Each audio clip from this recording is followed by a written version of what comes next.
Ναταλία, έχεις αποσβολώσει. Τι είναι αυτό που είναι πάνω σου, θες να μου πεις? Είμαι εγώ. Είσαι εσύ μικρός. Είναι ο μικρός μου εαυτός, ναι, η μικρή μου βερσιόν. Πρόκειται για ένα θαύμα της τεχνολογίας. Προχωράει η τεχνολογία, όχι μόνο σε βλακίες, αλλά και σε ωραία πράγματα. Ωραία. Λοιπόν, αντί για τη φωτογραφία που μπορείς να έχεις στο τραπέζι του σαλονιού σου και να χαζεύεις τον εαυτό σου, την οικογένειά σου, μπορείς πια να φωτογραφηθείς τρισδιάστατα και ένας 3D εκτυπωτής να βγάλει το πιστό ομοίωμά σου. Εσένα, της οικογένειάς σου, του παιδιού σου κτλ. Είναι πάρα πολύ ενδιαφέρον.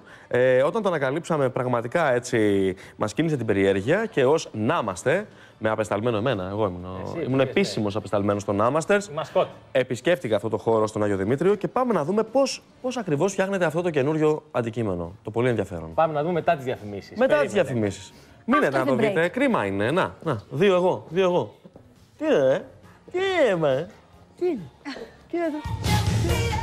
Με τον Παναγιώτη Ραφαηλίδη να κλωνοποιείτε, ειδικά εσείς οι θαυμάστριές του και οι θαυμαστές του, ίσως θα το χαρείτε πολύ αυτό το βίντεο, έτσι. Γίνεται. Η τεχνολογία προχώρησε τόσο που μπορώ να κλωνοποιηθώ και να ικανοποιήσω πια μεγάλο μέρος του πληθυσμού παγκοσμίως πια. Είναι ευχάριστα νέα αυτά, γιατί ναι, να καλή ώρα, ας πούμε, τώρα είχες 2 μέρες αμυγδαλές. Αν το ξέραμε αυτό, θα είχαμε αυτό το μικρό γύψινο κλόνο στη θέση σου, στον καναπέ. Πολλές φορές ο γύψινος εγώ είμαι καλύτερος από τον αληθινό.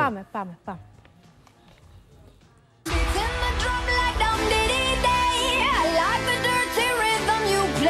Πώς θα σας φαινόταν η ιδέα να αντικαταστήσετε τις φωτογραφίες του σπιτιού σας με 3D μινιατούρες του εαυτού σας, με ένα πορτρέτο του μέλλοντος όπου μπορείς να αγγίξεις τις αναμνήσεις σου?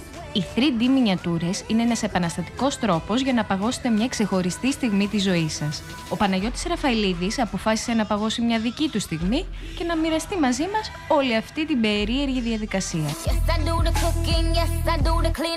Είμαστε σε έναν πάρα πολύ όμορφο χώρο στον Άγιο Δημήτριο, παρέα με τον Γιάννη Κουναβέα, που είναι ιδιοκτήτης αυτού του χώρου και μάλλον εμπνευστής της ιδέας αυτής στην Ελλάδα. Ναι, σωστά. Μίλησέ μας, τι είναι το HQ? Ένας τρόπος να φτιάξεις τον εαυτό σου μικρογραφία. Δηλαδή, αντί να έχω πάνω στο έπιπλο του σαλονιού μου μία φωτογραφία μου, μπορώ να έχω ένα τρισδιάστατο ομοίωμά θα μου. έλεγα ότι είναι μια μορφή εξέλιξης της φωτογραφίας. Είναι πλέον σε 3 διαστάσεις. Μια τριδιάστατη selfie, να το πω. Είναι συνδυασμός μεθόδων. Δηλαδή, χρησιμοποιούμε φωτογραφία, σκανάρισμα και 3D εκτύπωση.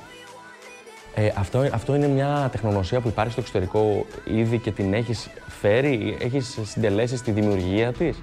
Εξελίξαμε μια παλιότερη μέθοδο, όπου για να βγει κάποιο παρόμοιο αποτέλεσμα έπρεπε να κάτσει κάποιους 5 λεπτά ακίνητος να τον σκανάρουνε. Εμείς πλέον το κάνουμε ακαριέα, μέσα σε δευτερόλεπτα, άρα μπορούμε να βγάλουμε παιδάκια και σκυλάκια, κατοικίδια που δεν υπήρχε άλλος τρόπος. Και πώς το κάνεις αυτό? Έχουμε πάνω από 60 φωτογραφικές μηχανές. Αυτό και είναι εντυπωσιακό. 60 φωτογραφικές μηχανές που σε τραβάνε ταυτόχρονα. Ταυτόχρονα. Όλες ταυτόχρονα. Οπότε δεν μας απασχολεί είτε κινείται ο άλλος, είτε χορεύει, είτε κάνει κάποια γκριμάτσα.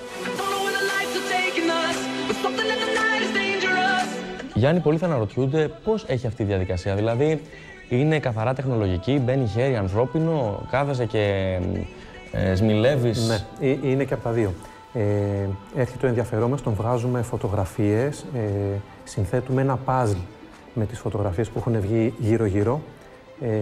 Αφού φτιαχτεί αυτόματα το αρχικό τριδιάστατο μοντέλο, μετά επεμβαίνει σίγουρα ανθρώπινο χέρι να τονίσει κάποιες λεπτομέρειες, να κρύψει κάποιες άλλες λεπτομέρειες. Δηλαδή κάνετε ακόμα και ρετούς? Αυτό επιβάλλεται.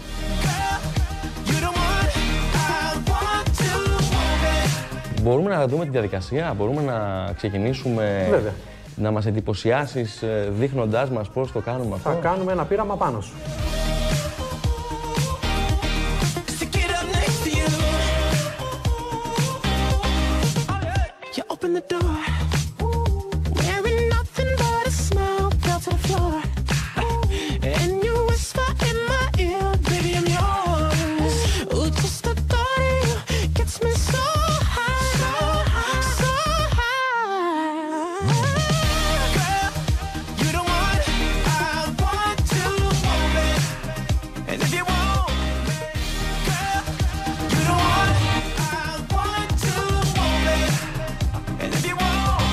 Πάρα πολύ ωραίο.